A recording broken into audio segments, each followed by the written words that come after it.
So this is now the third and final part of our discussion of Andrea Wulf's Humboldt biography, The Invention of Nature. Actually, Cody, this is something I wanted to do since the first one, but I forgot. So I wanted to ask Cody, how are you doing? Or to put it in the way that Humboldt said when he was in the Amazon rainforest writing back to people in Berlin, and you, dearest, how is your monotonous life? Oh man. Probably not monotonous enough recently, actually. Haley and I have been making weekly trips into London recently. And last Friday we were bartending this event at this opening of an art gallery. And you were bartending. Yeah. So okay. we were putting on a little cocktail exhibition along with the art exhibition as well. And so I could probably honestly be spending a little bit more time on the shit that I'm actually supposed to be doing and not jaunting off to do that. So it doesn't even fit. Damn it. Anyway, I just wanted to get that quote in at least once. Yeah, it's a good one. Okay, I guess as usual, we can start with the summary of the chapters. Chapter 20, Revolutions Across Europe. Humboldt publishes parts 3 to 5 of Cosmos. On the 6th of May, 1859, aged 89, Humboldt dies. His funeral procession is attended by tens of thousands. 16 days before his own death, Darwin rereads personal narrative. Chapter 21. For reasons not entirely clear to me, this chapter provides 15 pages of the life story of George Perkins Marsh, a man who was mentioned only once and only in passing before this chapter. Chapter 22, 17 pages about Ernst Haeckel, a man not mentioned even once in the entire book outside of this chapter. Chapter 23, a chapter on John. Do you know how to pronounce his name? No. Muir? I have no idea. Yeah. Anyway, that guy. And then, the epilogue just kind of closes off the book, I guess. It's 2.5 pages, so I didn't write a proper summary for that.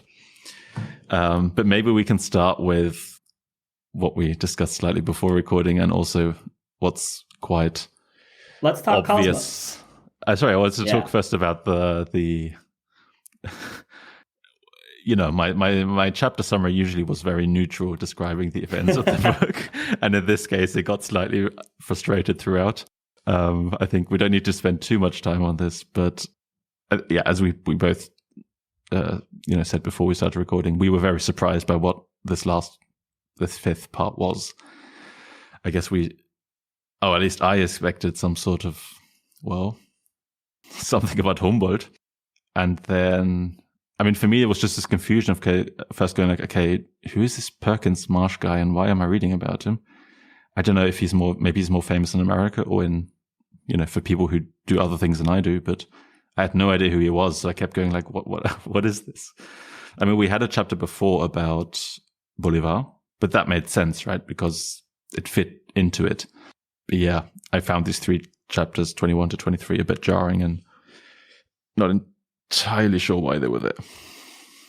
Yeah, so I found nothing of interest whatsoever in them.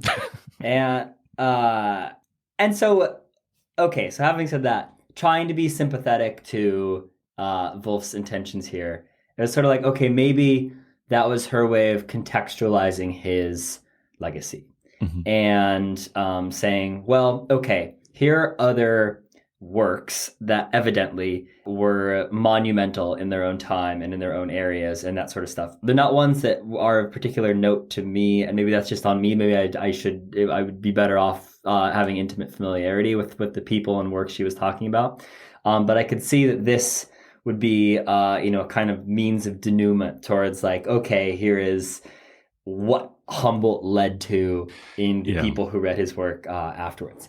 That being said, for me personally, there was absolutely zero emotional resonance with how that happened. I could see that's how she was trying to go for it. Didn't work for me. But I didn't understand. Let's just say this. It was not the payoff that I was looking for after 300 pages of Humboldt biography to get into things that just frankly were at most tangentially related. Yeah. People who had read his work claimed to have liked it and then did something more or less entirely different. Yeah, I think, so there's, one thing that's slightly confusing is just exactly the framing of what the book is. Because, the title is The Invention of Nature. It's not Alexander von Humboldt. So the book, from that perspective, I think it makes sense to then talk about how he led to this more environmental movement, and a lot of things that happened or are still very relevant today. And this is the other thing. Andrea Wulf is not a biographer. She's a historian. So from that perspective, I think, I already had that thought when there was a chapter on Bolivar. I thought, I mean, fair enough. They knew each other. He influenced them. But why exactly is the entire chapter on Bolivar? But I think it's because, she's a historian, not a scientist or a biographer. So I think, but I always looked at this and it's always sold as a biography of Humboldt, which I guess, I mean, it is to like 85% or whatever. But I mean, for me, it just also this John Muir, whatever guy, he seemed really annoying. At the end, I felt like, oh God, I'm glad I didn't have to talk to him. I mean, Heckler I knew of just because I know that he, made these beautiful illustrations and drawings. But yeah, anyway, I just wanted to, it felt to me like it was slightly weird to skip over the last 3 chapters of the book without mentioning them, at least briefly. Oh, it was supremely unsatisfying to get there and be like, I don't really need or want any of this information. Can I just be done now, please? Like, he died, and evidently there's nothing more that he's going to do. So I kind of just like, but no, one of the things I think this brought back to me was it made me remember just how much I do not like biographies in general. Really? Okay. And so I would actually go so far as to say that my favorite of all genre of books is autobiography. Mm-hmm. And my least favorite, in the general case, is biography. And there's something about... So what I like about autobiography is that what I really want to know is I want to know about how someone saw the world. I want to know what the world looked like according to them, no matter how kind of fucked up and totally off base and everything like that. I just want to know how they saw things and how that experience looked like to them. The facts of the matter in terms of the plot summary, this is, how it actually happened and that sort of stuff. That's supremely less interesting to me as just a series of, here's the things that happened in the order that they happened in, and kind of washed of the significance to the person to whom they happened. And so, I think a lot of the things that didn't resonate with me emotionally in this book are, sort of things along that lines. Ultimately, I felt like I got to know Andrea Wulf's worldview a lot more than I got to know Humboldt's worldview. For example, I talked in the first section about how she only quotes Humboldt half a line at a time. And that doesn't tell me about Humboldt. That tells me which sentences like Humboldt wrote that she looked at and be like, yeah, that's a fucking great one. Yeah. And so I know that she agrees with those kinds of things and finds those representative of worldview she finds compelling. And so I'm pretty comfortable with her take on that. And I feel like I haven't quite penetrated into the mind of Humboldt through that. And I do think that's largely a function of the nature of biography, in my opinion. And certainly, I don't think Wolf's treatment did anything to overcome that. Okay, yeah, that's fair. Have you, just out of curiosity, have you read the Steve Jobs biography by Walter Isaacson? I've not read any Walter Isaacson biographies. Because that one, I think that is one where maybe because Jobs was still alive when it was written, or at least parts of it were written. That I think is one of those where you really feel like you get to know what Steve Jobs thought and felt and how he viewed the world, really. And that is one that really stands out to me as one that I thought was really interesting, maybe precisely for those reasons that you mentioned. So it seems then that, judging by what you just said, we should have not read The Invention of Nature, but we should have read Personal Narrative by Humboldt. Seems like that would have been a more fitting book. That's definitely it's whet my appetite for that. It's made me want to go check that out, and same with Cosmos. But no, I wouldn't be surprised about the Walter Isaacson thing, and that's I definitely should get around reading at least one of his biographies. I wouldn't be surprised if he did a great job about that.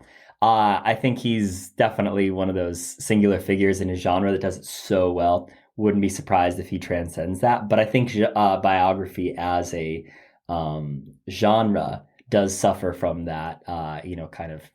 But here's the thing, is that I really love group biographies. And so the thing that I like about group biographies, and the reason that I think my favorite chapters in this book were the Goethe and the Darwin one, is because then you have juxtaposition. You have, here is a social situation. Here's a milieu. Here's a context. I'm going to tell you about the context, and I'm going to show you the interlocking, sort of experience of, n is greater than or equal to 2 people who engaged in that context and did something with it and that sort of thing. And then you can start to, in that comparative method, which, not incidentally, is what Humboldt venerated so much in his travels, trying to compare, South America and Russia, that sort of stuff. So I'm a big fan of anything that takes, purports to take a comparative method there. But for that reason, I generally really enjoy group biographies. Do you have one or two examples? I'm not sure. I don't know whether I've read something like that, or maybe, yeah. Do you have some that you really liked?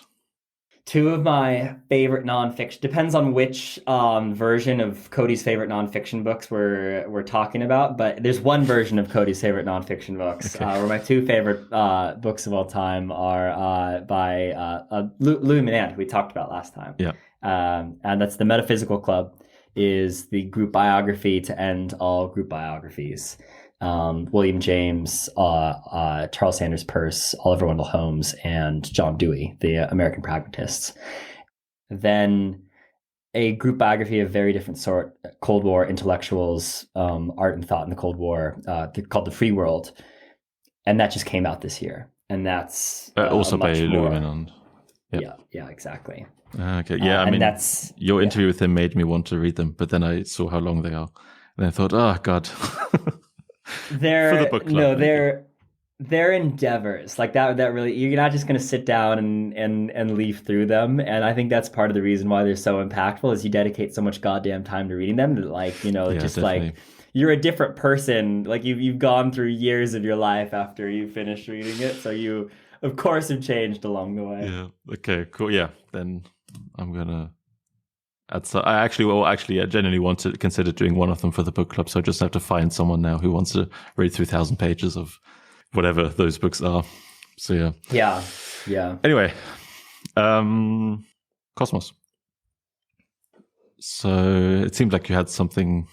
That's something you really wanted to talk about. Do you want to take the lead on that? I just want to talk about Cosmos because it seemed like such a cool project, such a cool endeavor. I'm so sympathetic to what he was going for. So. I think Wulf did a very good job of summarizing some of what he was trying to do. And obviously she's read that book and I haven't. So maybe I'll just read a passage or 2 of her summary so people can get a feel for what this was. This is her description of Cosmos. Cosmos was unlike any previous book about nature. Humboldt took his readers on a journey from outer space to Earth and then from the surface of the planet into its inner core. He discussed comets, the Milky Way and the solar system, as well as terrestrial magnetism, volcanoes, and the snow line of mountains. He wrote about the migration of the human species, about plants, animals, and the microscopic organisms that live in stagnant water or on the weathered surface of rocks. Where others insisted that nature was stripped of its magic as humankind penetrated into its deepest secrets, Humboldt believed exactly the opposite. How could this be, Humboldt asked, in a world in which the colored rays of an aurora unite in a quivering sea flame, creating a sight so otherworldly, the splendor of which no description can reach? Knowledge, he said, could never kill the creative force of imagination. Instead, it brought excitement, astonishment, and wondrousness. The most important part of Cosmos was the long introduction of almost 100 pages. Here, Humboldt spelled out his vision of a world that pulsated with life. Everything was part of this never-ending activity of the animated forces, Humboldt wrote. Nature was a living whole where organisms were bound together in a net-like intricate fabric. And so, yeah, I think that's the way she portrays Cosmos, is that it's essentially Humboldt's theory of everything, and not everything in an abstract sense, as in some, little equation that gives you all of the answers if you plug in the right things, but the actual concrete, tangible manifestation of things that Humboldt encountered from the, largest solar system level to the smallest microscopic level, and to connect that in the theme that she's been talking about since page 1, which is his concept of the interconnectedness of nature and all that sort of stuff. So yeah, it sounds like an amazing book, and that there's a ton of cool stuff in there.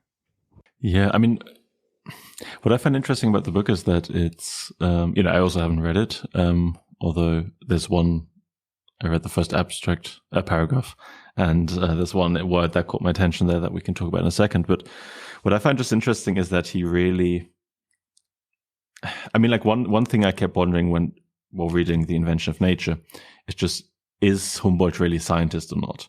Because in some extent, it seems to me he was an adventurer and a science communicator. That to me seems to be mostly what he was about. And one thing that really struck me, especially about the last parts of Cosmos, is just how much Humboldt was a writer and an organizer of other people's knowledge, in the sense of literally asking them, like, put in the numbers here.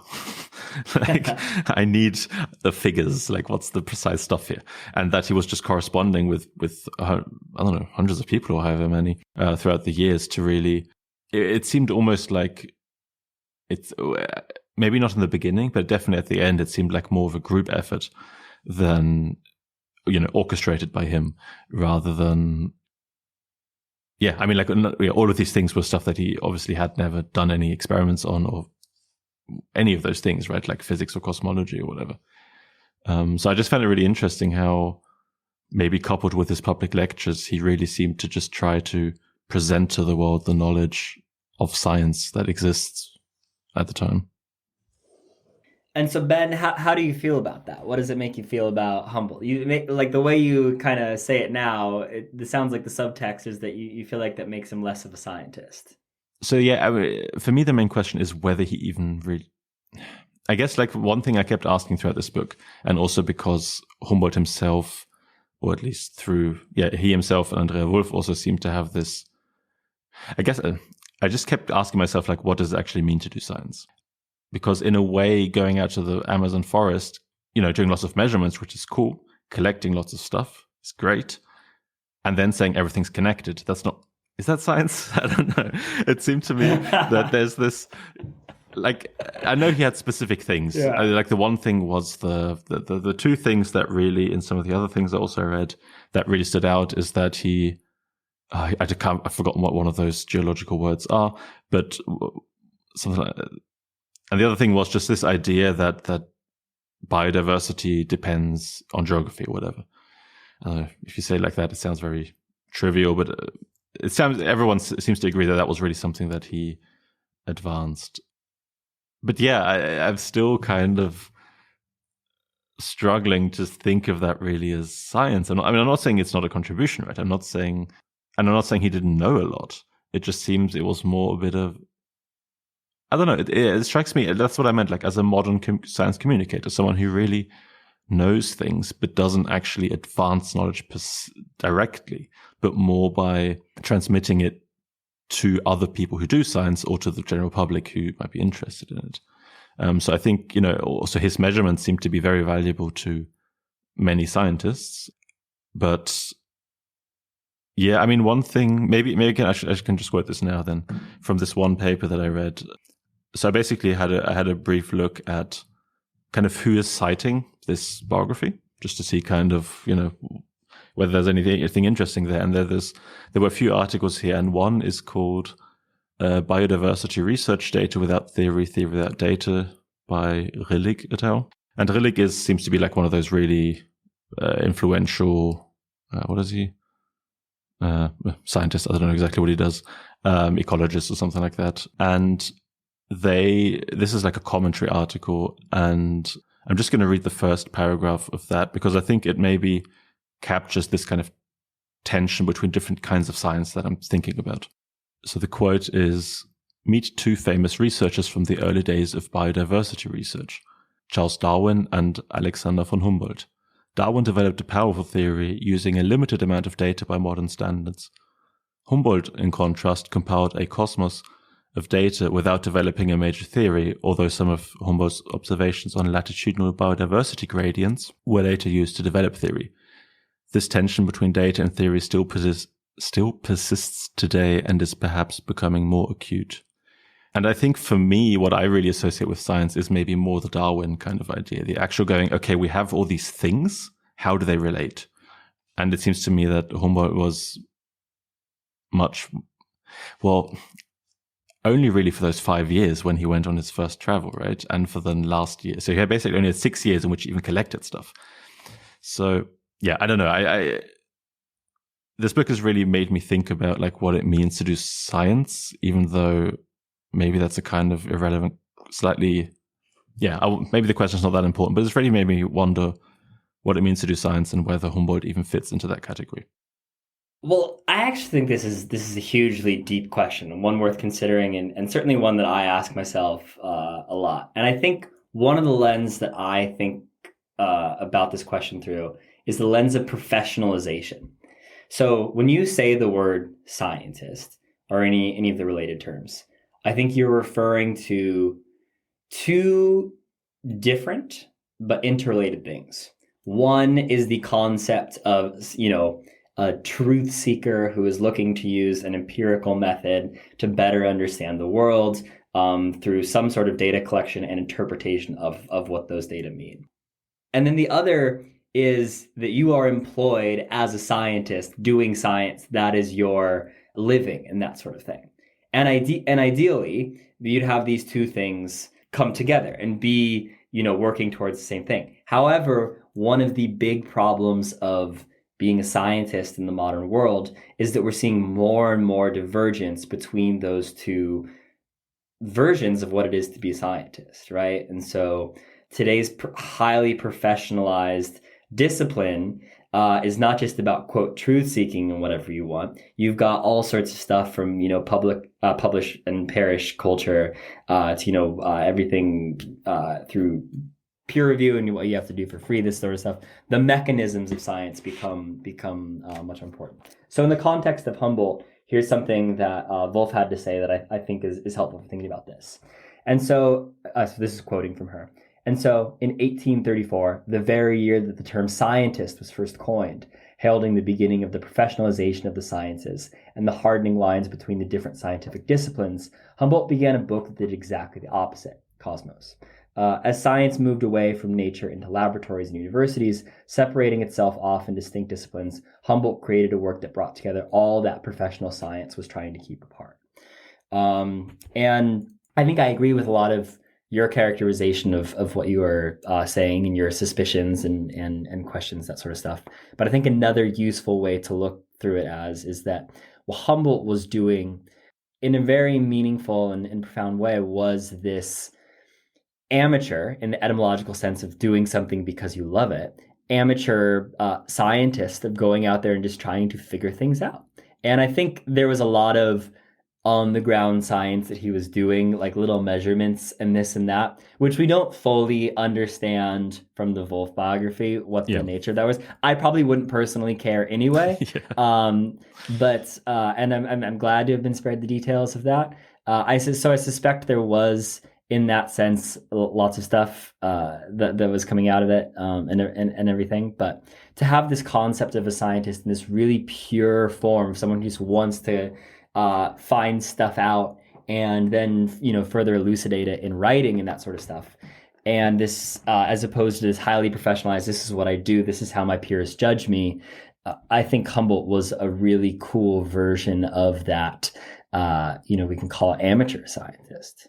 But I mean, so I don't actually mean that much the distinction between like being an academic and being a scientist.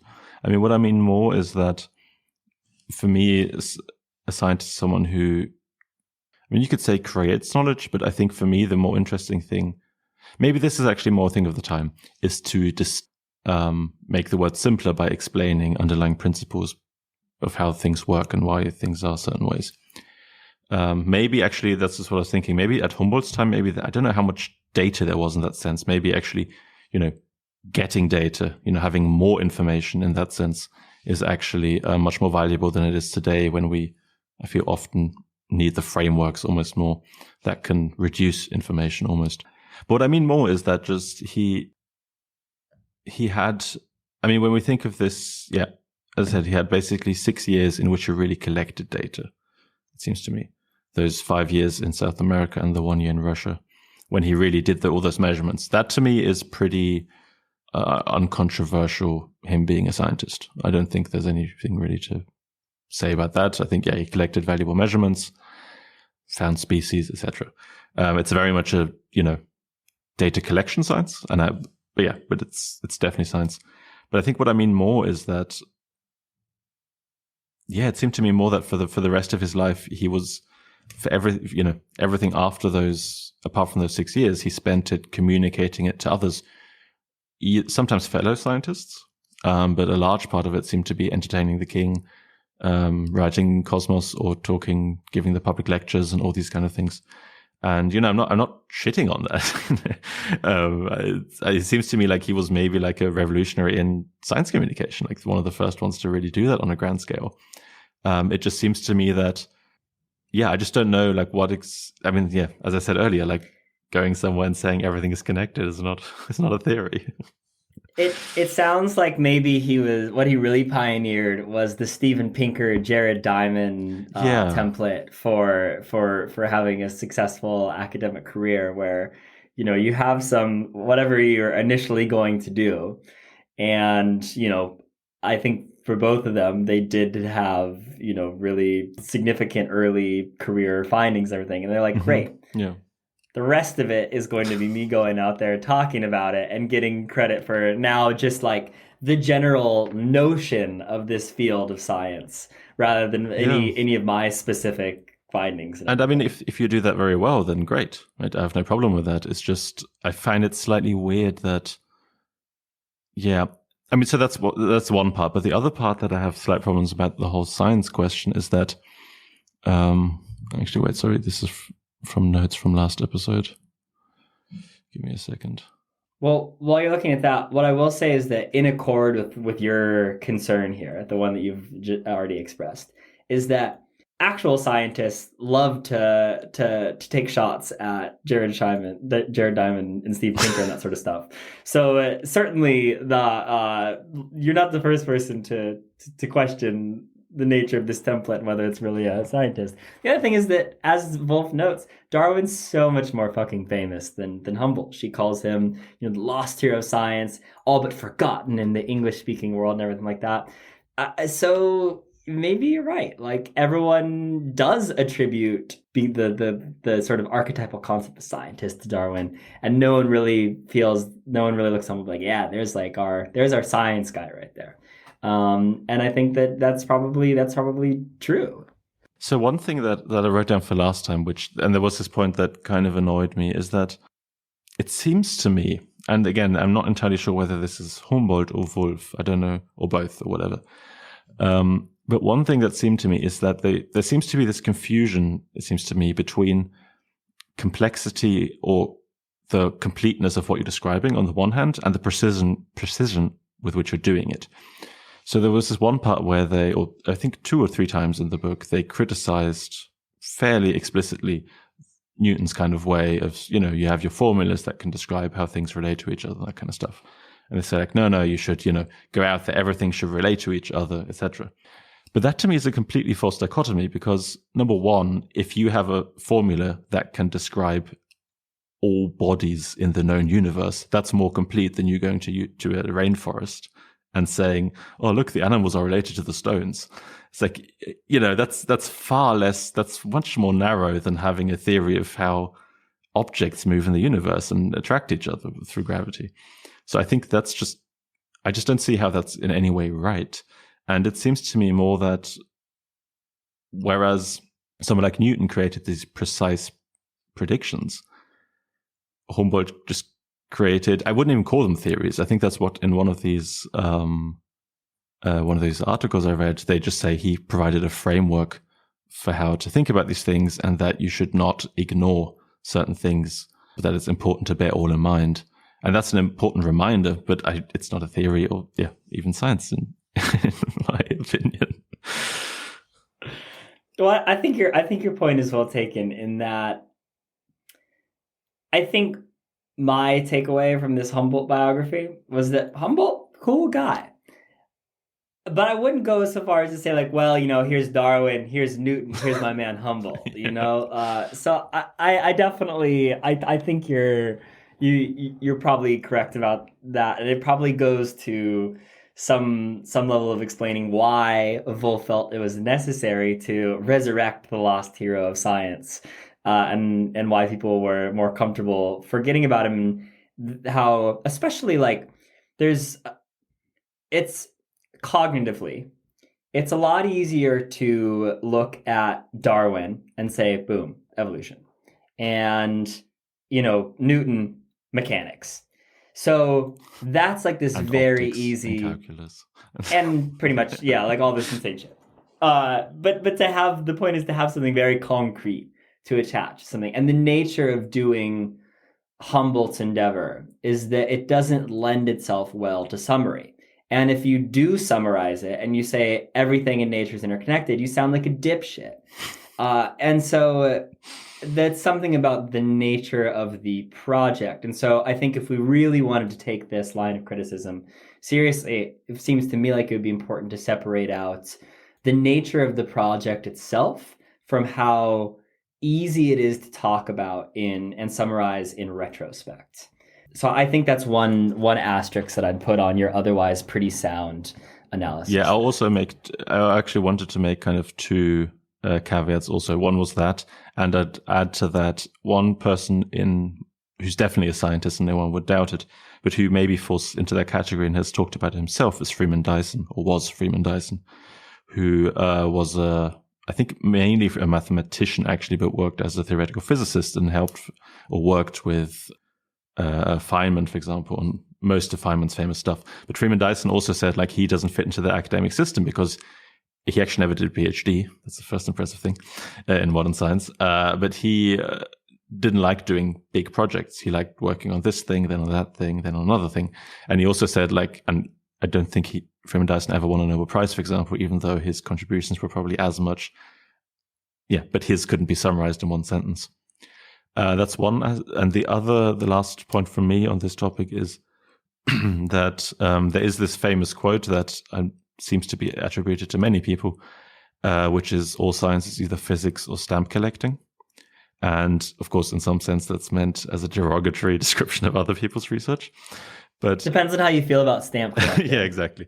But I think if you look at through this dichotomy, it's very clear that Humboldt was a stamp collector. He collected thousands of stamps in South America. So I think that's maybe one way also to think about what he did. So here's another thing I want to add into that as kind of like maybe my response to the physics versus stamp collecting thing. And that's that this is something we talked about in the Darwin chapter, is that both of those guys went on these big, ambitious trips to South America. And both of them, as we've just noted, got very different things out of them. Humboldt got this big picture thing where he came back and he spent, the next 30 years trying to describe what he saw. And Darwin had this, really big, beautiful idea. But Darwin had an advantage that Humboldt didn't, which is that he had Humboldt's trip. And he had his personal narrative. And so this is how I summarized it in the Darwin chapter, is that Darwin brought along with him Humboldt's observations. So when he was seeing something, he wasn't just, okay, here's my visual perception of it, and here's what I'm getting out of it. But he simultaneously, because he was so intimately familiar with Humboldt's fucking 30-volume personal narrative of everything he saw, he had that same lens with which to see it through, which I think it would be difficult to overestimate how impactful and how useful that additional piece of theoretical conceptual baggage is. And so I think it's a little bit unfair to say, well, Humboldt just wasn't as good of a theorist and that sort of stuff. I think that's factually accurate. He did not develop the theorist, but to say that his role, I think that, it's important to keep in mind that he was working with less. He was the first person in his, sort of demographic to go try and do these things. And the fact that he didn't make a sense of it in the most parsimonious, clean-cut, unified way, I think is a product of that, as well as who he was. And that was the advantage Darwin had, is that now this wasn't the first time someone was going out there. He actually had all this previous precedent to work with and start to put together. I think I agree with you that I'm more attracted to the Darwin thing. But I think if you in a systematic investigation of the overall trends of science, I have a feeling that we would consistently see, perhaps a couple significant exceptions excluded, that this sort of trend holds, where the first person out there doesn't understand everything she's seeing. It's the person who comes afterwards who has the advantage of also knowing what that first person saw.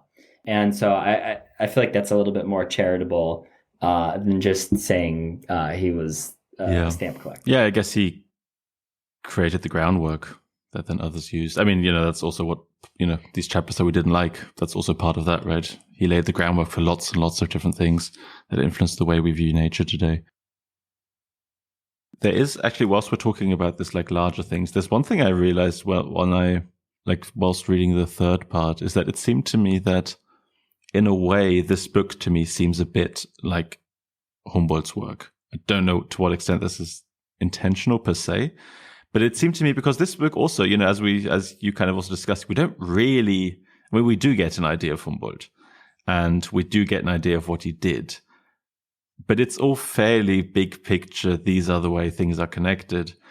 And you don't really, I don't know, I felt like it also left me slightly without this kind of final punch of, here's, science, a big theory, or here's this big insight into him as a person, or the science he did, or something like that. It seemed to me, I don't know, at some point I was just struck that there seemed to be a bit of a parallel between the way Humboldt wrote science and the way this book was written. Yeah, don't know whether you agree with that, but I agree with that. And the way, you characterized Wulf in terms of, her professional discipline, which is as a historian, which I have not done a ton of research about her, but just going off of what I have seen about her. And the way that I would characterize her is as a nature writer.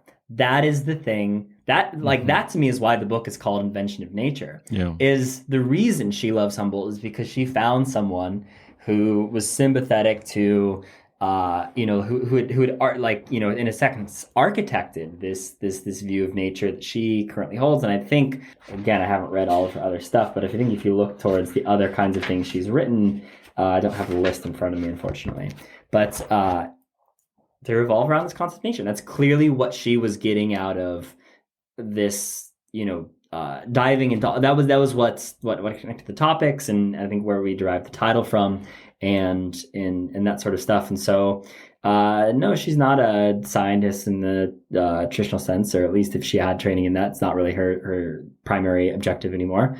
And certainly she's interested in historical phenomena, but I think ultimately the thing that speaks to her is this conception of what nature is and that sort of stuff, which is why we get this refrain over and over and over again about the interconnectedness of nature. Is that's clearly what seems to be speaking to her from that perspective. And how she also quoted, I can't remember which passage this came up with off the top of my head, but how Humboldt basically, I think this was in the book on views of nature. Mm-hmm. Here's the quote. She claims he created this new genre of nature writing, combined lively prose and rich landscapes descriptions with scientific observation in a blueprint for much of nature writing today.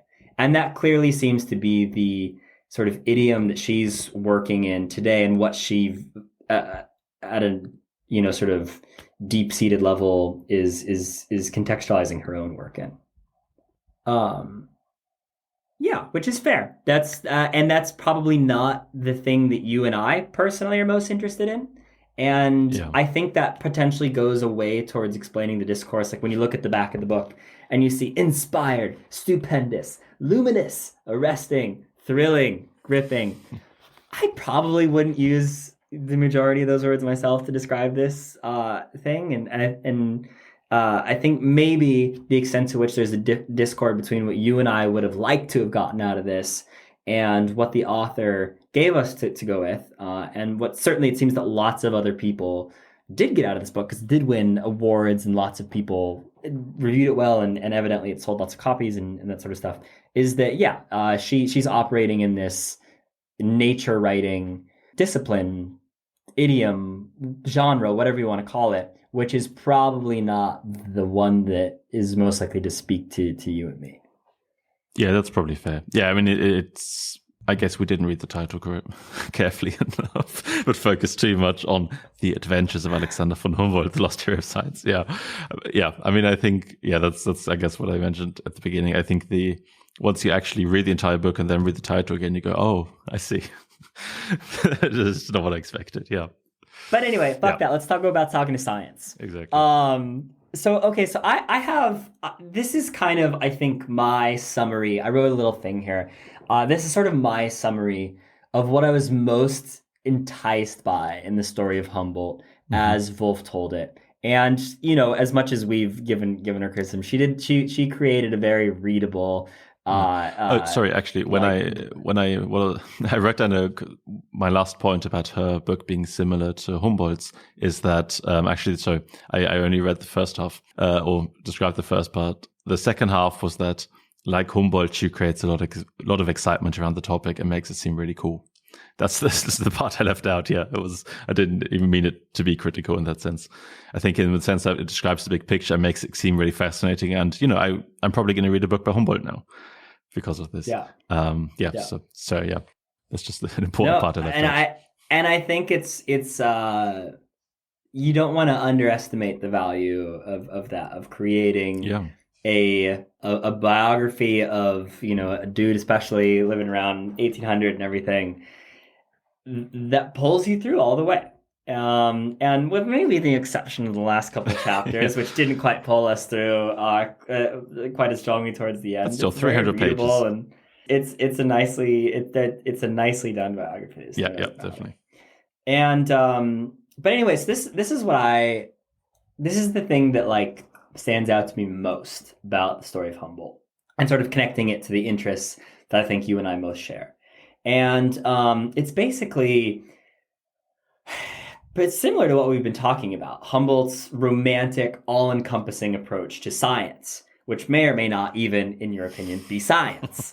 But basically, you see throughout the book, Humboldt, Goethe, their contemporaries, all these guys were responding against the sort of ultra rational Enlightenment approach of Newton, as we were just talking about, and others like that. And, in line with what we were talking about Newton, the core of what the Enlightenment endeavor was to find these overarching unified theories, singular equations that applied everywhere and to everyone. And Humboldt said, no, the world it's too heterogeneous, and you have to go out there and you have to appreciate it in all its idiosyncratic glory and look at the individual instances of what's going on, and not just oh, here's what it looks like in my backyard, therefore it applies everywhere. And so he really took individual cases as individual cases.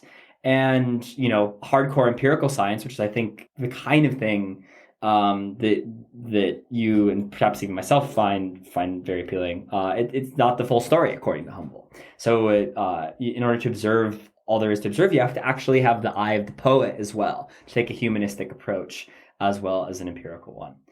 And so here's my kind of hot take on this, is that I'd like to think, and this is probably a hope, but you might as well call it a prediction, that we're going to see a kind of reemergence of this romantic approach in psychology and cognitive science in the coming years. And so the second half of the 20th century, the sort of paradigm that especially cognitive science and certainly to some extent psychology as well has been working in for the past, let's call it 70 years or whatever, is really an age of hyper-rationalism. This is typified by mind is computer metaphor and that sort of stuff. And really this we've got that. And then also, just another similarly motivated thing, all psych experiments having been run on undergraduates comes from basically that assumption. If people are everywhere the same, if the mind is essentially the same kind of thing, this little computer that can be described by a unified theory potentially, then you don't really have to go. It's not theoretically clear why you'd have to go out there and only if run it on there's some different sort kinds of of people. interaction effect between culture and your phenomenon. And so my sort of claim here is that, I think over the last 10 years, we've started to see the fallout of this hyper-rationalist approach. And we call it by the sort of individual crises, like replication crisis, theory crisis, generalizability crisis, whatever your favorite one is. And perhaps individually they are these sort of, crises and everything. But I think collectively they point towards an overall system failure, or at least, if not a failure, then at least a major fault. And so one way to respond to this fault would be to go deeper into rationalism, to double down and assume that if we just do replication right and we get statistics locked down and we've got pre-registration and this and that and more sophisticated modeling and everything, that eventually we're going to get the psychology and the cognitive science that we want. But personally, I don't think so. I think instead we're eventually going to have to find that what satisfies us is something closer to what Humboldt did, an on-the-ground, romantic, humanistically driven approach that seeks to contextualize humans in their natural environment rather than the sterile confines of the laboratory. And so that is, again, somewhere between a hope, a prediction, a feeling that I, kind of have identified in myself and what I see in, what Humboldt was trying to do, in being like, well, great, we have this, we've exhausted this approach of this Newtonian hyper-rationalism. What do we get by responding against that? And I think we're going to see more of that over the coming years in psychology, of something that looks like a resurgence of this kind of romantic, all-encompassing approach to science, particularly in our fields of interest, psychology and cognitive science. Do you know, I know there's this whole research area of humanistic psychology, right? Which I know nothing about. Do you know anything about this? I feel like it used to be more popular a few decades ago, but yeah, I don't know. Yeah, certainly there is not one counterpoint to what I'm saying is that really throughout all of the 20th century, there have been these really strong humanistic attempts to do a humanistic version of psychology, the signal version of it being Freud. So that was really what Freud was trying to do, was to create this ultimate humanistic psychology based not on empirical evidence, which we of course make fun of him for today, per se, but on interpretation and hermeneutics and this different humanistic approach. And then in the second half of the 20th century, kind of had this post-Freudian existential. That's what I heard of. Yeah. Humanistic psychology and everything. And so I guess my question is more, I don't really know what that's, I know the word and it sounds like that, but I don't really know what it is. That's kind of my question. Suffice to say that there any versions of this that I'm sure I do know of a couple, and I'm sure there's plenty that I don't know of. Any versions of this, very fringe, sort of like ways of doing psychology. And yes, it's glorious that Scott Barry Kaufman calls himself a humanistic psychologist, and everything like that. And I think that is not unrepresentative of the kind of thing that I'm talking about. That yes, here's someone who's trying to take seriously, how do we actually apply the empirical, legitimate scientific stuff we know to the actual lived experience of our own lives, which I think what he means when he says humanistic psychologist. That may or may not, he's a podcast contemporary, so it may or may not be one of the people you have in mind. I knew of his podcast, but I just heard that in the whatever 60s, 70s, there was this humanistic psychology. But yeah, that's basically literally all I knew about it. At any rate, and people really like that. The Viktor Frankl logotherapy humanistic psychology kind of version of it, I think, is the one that has received the most mainstream traction. And I ask people all the time on my podcast, what are the books that most influence you? And for the kind of people that I talk to, there's two of them. One is Gödel Escher Bach, which especially for a generation of artificial intelligence and computational neuroscientists, basically inspired every single goddamn one of them to pursue basically our parents' generation, right? Yeah, and definitely lots of people after that, but there was definitely a generation where it was this set the tone for it. So anyway, there's that, and then the other one is Man's Search for Meaning, Viktor Frankl, which basically he calls it existential psychology, but it's basically all these kind of things that I think are sort of part and parcel. Like this is the signal, the second half of the 20th century contribution to this kind of endeavor. But anyway, I think we're going to see that become a more mainstream thing. And like Joe Henrich's book, like the weirdest people in the world, or whatever. I have a copy sitting over there. That is the kind of thing that's going to make people start thinking about, okay, well, all of my research has been done on MTurk workers, psychology undergraduates, that sort of thing. And now we've got people really start to make these forceful arguments about how limiting to convenient samples of people to study for complex, deep-seated psychological and cognitive phenomena, that's not going to get us there. And I think at some point, one of the things that is going to resonate with people is something like what Humboldt did, doing this big, ambitious, newsworthy, very kind of splashy adventure that people are going to look at and say, yes, this is actually going out there into the world and applying the previously sterile and whatever. And people are going to look at that and be like, that's not fucking science. And they're going to be right. But I think that this sort of give and take, and then it's going to inspire the next wave of a hyper-rationalist, better theories and that sort of stuff. But that if I had to try and anticipate the broad strokes of what psychology is going to look like over the next 50 years,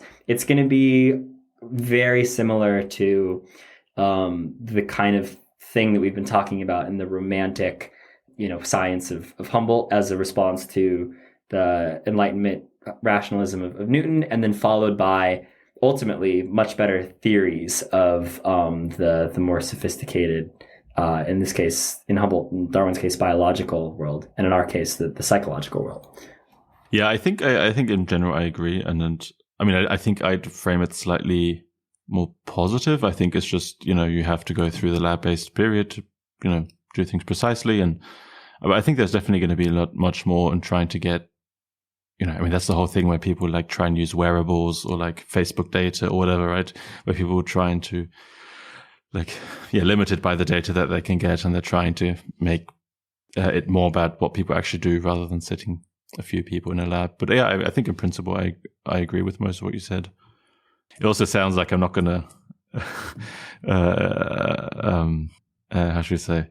It also sounds like that large, what you suggested, that someone has to go out there and anyway, I don't know exactly how to phrase this now, but it sounded like you had someone in mind who might be interested in doing that, and that person might be you. I don't know. You don't have to confirm or deny this. I think you're probably right about that. I think you're very much right about that.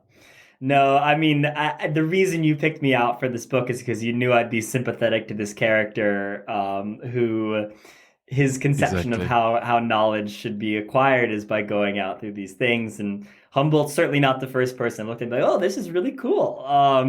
It's the reason why I'm obsessed with anthropologists, because this is the whole premise of their thing is at least back in the day, anthropologists, a little bit different now. But I have to go out there somewhere where it's going to resemble this, sort of big Indiana Jones style adventure. And that's how I am going to get the knowledge that I need. And so, yeah, it's definitely something that overall is something that interests me very much. I'd like to think that I'm better suited to that kind of thing than the laboratory work, if for no other reason than I'm just not very good at the laboratory work. And so, by process of elimination, hopefully there's something there. Ultimately I probably would be, I'm probably not good enough as a scientist to do the actual, work of it, like you're saying, and probably would, in all honesty, aspire to be more like the Humboldt thing. It was like, well, you do a little bit of work. You get the he did his 5 years of data collection. Exactly. You do the PhD's worth of work, and then you sit there talking about it for the rest of the time. In all honesty, yeah, I think that is that's definitely something that, for better or for worse, that's the kind of thing that I don't know if I'm cut out to do it, but certainly there's, I'm drawn to that in a certain way. Well, I certainly hope that in 50 years or whatever, there'll be a biography written about you, and I'll read it and go, it's not really science though, is it? Be like, At the end of the day, we can all agree on that. Whatever I'm going to do, big or small, traveler at home, it's probably not going to be very good science, whatever it is. But if it's entertaining, then sure. Yeah, but yeah, exactly. No, I can't disagree with it. Even having said all that, I can't disagree with any of your characterizations of that way about going about doing things. Yeah. Do you have any major points about Humboldt? I'm not even sure I have. I mean, I still have those articles. They're kind of interesting. I'm definitely going to put them in the description. I mean, one was kind of interesting. There's these two guys. I don't know how to pronounce his name. He's Spanish, so Juli Pausas and William Bond. They wrote this like small review article about Humboldt and the reinvention of nature. I mean, I think this is kind of a fairly minor point in that they say like, yeah, what he did is really cool and everything, but like, obviously he missed out some stuff. And also the general, so it's maybe a slightly nuanced point here to make. Obviously they don't say that deforestation is good, but just because deforestation is bad, it doesn't mean it's good to put trees everywhere. And, so apparently there's been a few, they're not criticizing Humboldt. This is stuff that came out in the last 20 years or something. But, if you put lots of trees there, often you have a vegetation that was specifically, everything is adapted to that. And if you just put trees there, it's not necessarily a good idea. Apparently it also makes water, like rivers, flow a lot less fast, so a lot slower when you put lots of trees around it, whatever. So some of the stuff he said wasn't that correct. But it's a fairly minor point in the sense that, someone who did science or not 200 years ago, is not going to have the complete picture. But it was still kind of interesting, and they seem to do interesting stuff about fire as an evolutionary adaptive force, which I never thought about. But, some stuff burns more easily than others. Some areas burn more easily than others, and that affects the life that develops there. I never thought about that, but once you put it like that, it's like, of course. So I think those are like, I don't know, I have one minor, actually just about Cosmos, just because I read just the very beginning of the introduction. It's kind of interesting to me the way he wrote because, I guess parts of this when was this written? Like 1840s, something like that, right? Something around that time. About right. And, I guess that was when people wrote these, especially in German, always more elaborate, longer sentences with more subclauses and that kind of thing. And he definitely does that, but I think he does it I was surprised how well or how poetic he writes. Like the first sentence translates more or less, oh God, I'm not a professional translator, but I'll try. The first sentence basically translates to, at the eve of a much moved life, I hand over this work to the German public. And the picture of this work, took me almost, the picture of this work hovered in front of my soul for almost half a century or something like that. But it's very readable though. It's not, I'm in principle not a huge fan of this kind of writing. I think I do like it quite straightforward and to the point, but it's very readable. And one word that really caught my attention, not only because it's here, but because it's also in the like introduction or whatever to personal narrative or something like that, is the word Schüchternheit. Because he, in both cases, schüchtern is a kind of shy timidness when you're kind of afraid of being like judged or whatever. And that's how he starts off in each first paragraph of saying like, I timidly present you this work as a sort of like, please don't hurt me after I give you this book. And that's just not something I expected. After you hear that he seemed like such a confident guy, it seemed to me. But then he always said maybe he anticipated 200 years later, people will be sitting there and be like, this isn't science. Well, he also, the fun thing in this one is, again, this is a long and convoluted sentence. I'm not going to translate it, but he basically says like, yeah, I know I've been putting off publishing this book. And usually when that happens, people trash the book when when they've been waiting for like 5 years extra for work, people trash it. Please don't do this. That's basically what he's saying. But yeah, I definitely want to read this book though at some point. Yeah, but those are basically the last smaller points I had. Yeah. Don't know whether you have anything left. No, I think we covered it all. I think we were pretty correct about our discussion of the overarching themes in the the first episode. So interconnectedness of nature, that was there through the whole thing. Yeah. And then also some of the stuff that we've been talking about in terms of the romantic approach to science and everything we've discussed in terms of, is it stamp collecting? Is it physics? Is it this holistic thing? Are you really getting anything out of it? That sort of thing, and how that's representative of the period that he was in and what other people were interested in at the time, and how it dovetailed with not only Goethe, but presumably, other romantic figures and everything. And I think for both of us, it sounds like there were parts we liked, parts we didn't like about the biography itself. Found Humboldt an interesting character, probably not at the level of a Darwin or Newton, but still worth reading about and considering. And then I think this made me excited to read his stuff, Yep. As well as a few adjacent works. Like there is this, I think it was right before the Thoreau chapter, the end of the Cosmos chapter. Mm-hmm. She mentioned Edgar Allan Poe's 100-page prose poem called Eureka, which is basically his response to Cosmos and everything like that. Super excited to read that. And, a couple other works like that.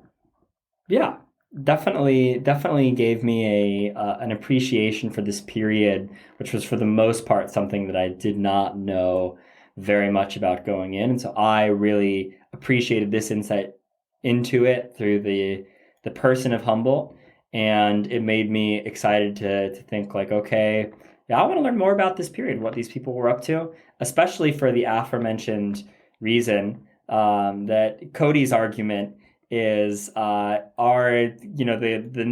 coming period is going to look more like this period, and Ben's speculation that Cody fancies himself as being a part of that. There's a connection between that. Now I'm imagining you just reading this, going, "Oh my god, I could be the next Humboldt, the Humboldt of the mind." I think I agree with your summary. I think it was the same for me. I liked it. Obviously you're not going to like everything in a long book, but overall I thought it was pretty cool. I'm probably going to start with the shorter ones, because Cosmos is like, even the first one is like 400 pages or something, right? That's like book 1 out of 5. Yeah. Book 2 sounds really cool. It's about the mind. Yeah, exactly. That's really interesting. That one sounds awesome. I'm slightly afraid it's going to be completely wrong, like just like weird or something. Like we go like, it didn't really feature into the beginning part of the book that he was interested in that sort of stuff. Yeah. Because as we sort of discussed about Andrea Wulf's interest in nature, and I'd be very curious to see what Humboldt has to say about that, and whether there's anything worthy of deeper consideration in that. Okay, cool. Anyway, Ben, I want to say thank you for inviting me, and this was super fun to do. Well, I would not have paid this close attention to this book if not doing it in this format. So I got a lot out of it, and it was really fun to do. And I appreciate you inviting me to do it. And it was a very thoughtful suggestion, and I think you were dead on. But I don't think I would claim to be the next Humboldt by any stretch of the imagination. But he's certainly a figure that I felt myself in quite a bit of sympathy with, and definitely appreciated what he was trying to do in a lot of ways. And thanks for having me on. And if people want to follow my stuff, they can do it at my newsletter, codykommers.substack.com, which is where I'm doing this sort of travel by psychology, integration here. And that's the kind of writing and stuff that I'm trying to do. And then also, of course, my podcast, Cognitive Revolution. Yeah, and I'll put those in the description. Yeah, well, thank you then for doing it.